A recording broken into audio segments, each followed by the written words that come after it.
A few weeks ago, YouTuber Brienne Kennedy highlighted the love that the Hound has for Sansa. This relates to a popular fan theory known as SanSan Theory. It's something that all Game of Thrones fans should be aware of since George R.R. Martin himself has suggested that there is more to come. One of the biggest pieces of the SanSan Theory is the unkiss. This is what fans call the kiss that Sandor gave to Sansa in Book 2 and Season 2. Twice, in later books, Sansa imagines this kiss. What makes this kiss so important is that it never happened.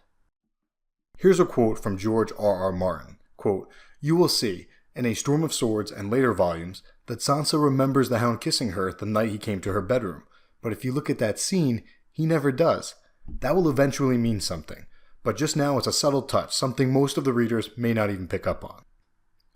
This quote by George R.R. Martin suggests that it's more than just post-traumatic stress syndrome. There's a reason why George has Sansa imagine this kiss twice even though it never happened. Many fans believe that this is a sign that there is more to come between Sandor and Sansa, and I am one of those fans. There are a few versions of the SanSan Theory. In all the theories, Sansa and Sandor will cross paths again. At its most extreme, Sandor and Sansa will one day be lovers. And on the other end of the spectrum, some people speculate that Sansa will either knight Sandor, "I'm no sir," or that Sandor will die defending her. So let's quickly recap 10 key events in their relationship, which occurs mainly in Books 1 and 2 and Seasons 1 and 2, since the Hound left King's Landing at the end of Book 2 and Season 2. Number 1. Sansa bumped into Sandor after being scared by Sir Ilyn Payne. Normally, Sandor's face scared her, but compared to Sir Ilyn Payne, the Hound's face was not half so terrifying. Number 2 doesn't happen in the show. After day 1 of the Hand's tourney, everyone gets smashed at the feast and the Hound walks her back to her room. Instead of creepy Littlefinger leaning over Sansa's shoulder and telling her the backstory of the Hound, in the books, the Hound tells her his story. And he also tells Sansa to keep it a secret, or he'll kill her. Despite the harsh words, this is the true start of their relationship. She starts feeling sad for him, and he starts protecting her whenever he can. Number 3.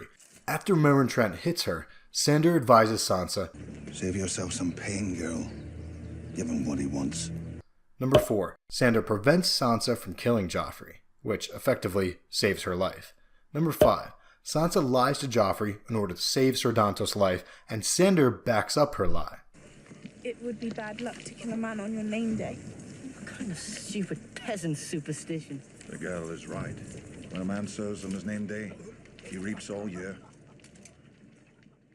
Number 6. Sansa is running back from the Godswood after meeting with Ser Dantos for the first time. Sansa runs right into the Hound. He asks her to sing him a song. Then the worst of all the Kingsguard shows up, Sir Boros Blunt. He sees Sansa and asks her what she's doing out of her room.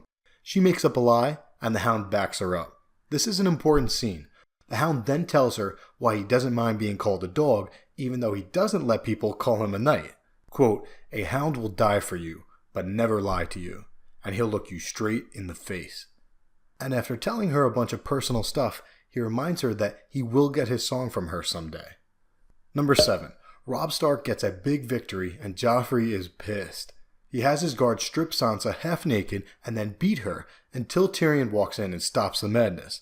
The Hound then gives her his Kingsguard cloak to cover up her nakedness, and she thinks, quote, "No velvet had ever felt so fine." Number 8. The Hound saves her life when the mob rioted. Number 9. The Hound and Sansa have another heart-to-heart. He speaks the truth to her, which is something that no one else really ever did, including her own family.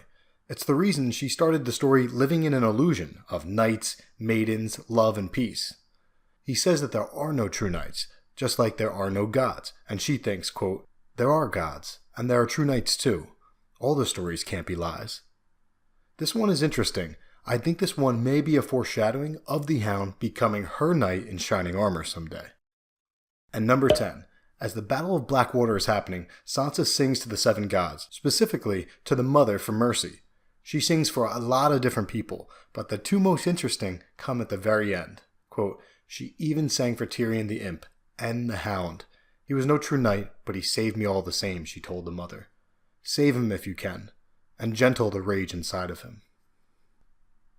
At the beginning of the video, we briefly touched on their final scene together, before he leaves King's Landing, where Sansa thinks that he kissed her. In this scene, Sandor made Sansa sing to him.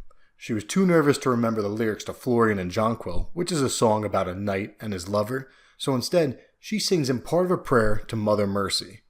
After she sings, she touches his face and feels both blood and tears. And when he leaves, he cuts off his Kingsguard cloak and throws it on the ground. Sansa picks it up and wraps herself in it. So what do you think? Are you on Team SanSan? And if you are you pulling for them to be lovers or friends? Do you think Sandor will save Sansa's life? And do you think he will have to give his own to do so? So all my mushy friends here, let me know in the comments section what you think.